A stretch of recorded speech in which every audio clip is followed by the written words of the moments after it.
Once upon a time there was a bird in a cage who sang for her mer-chant owner.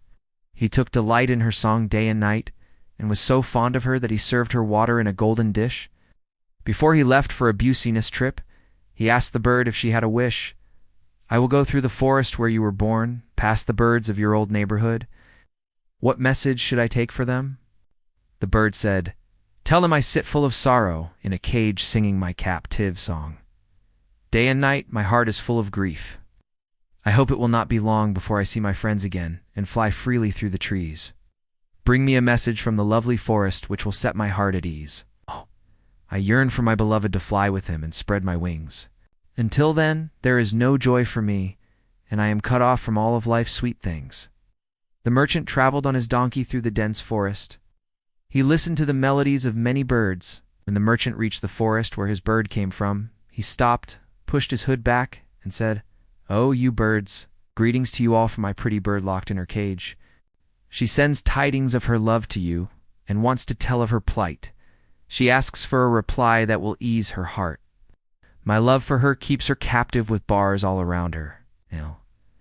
She wants to join her beloved and sing her songs through the air with a free heart. But I would miss her beautiful songs, and cannot let her go." All the birds listened to the merchant's words. Suddenly one bird shrieked and fell from a tree branch to the ground. The merchant froze to the spot where he stood.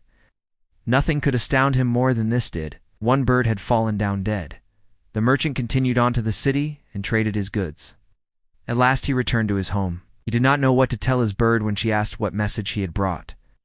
He stood before her cage and said, "Oh, nothing to speak of. No, no." The bird cried, "I must know at once." "I do not know what happened," said the merchant. "I told them your message. Then one of them fell down dead." Suddenly the merchantess bird let out a terrible shriek and fell on her head to the bottom of the cage. A merchant was horrified. He wept in despair. "Oh, what have I done? What have I done? Now my life means nothing. My moon has gone, and so has my own bird is dead." He opened the cage door, reached in, and took her into his hands gently and carefully. "I will have to bury her now," he said. "Poor thing is dead." Suddenly, the moment he had lifted the bird out of the cage, she swooped up, flew out of the window, and landed on the nearest roof slope. She turned to him and said gratefully, "Thank you, Merchant Moz, for delivering my message. That bird's reply instructed me how to win my freedom. All I had to do was to be dead. I gained my freedom when I chose to die. So now I fly to my beloved who waits for me. Goodbye, goodbye, my master, no longer. My bird was wise. She taught me secret," the merchant reflected. "If you want to be with the ones you love, you must be ready to give up everything, even life itself. And then, by Allah, you will win your heart's desire."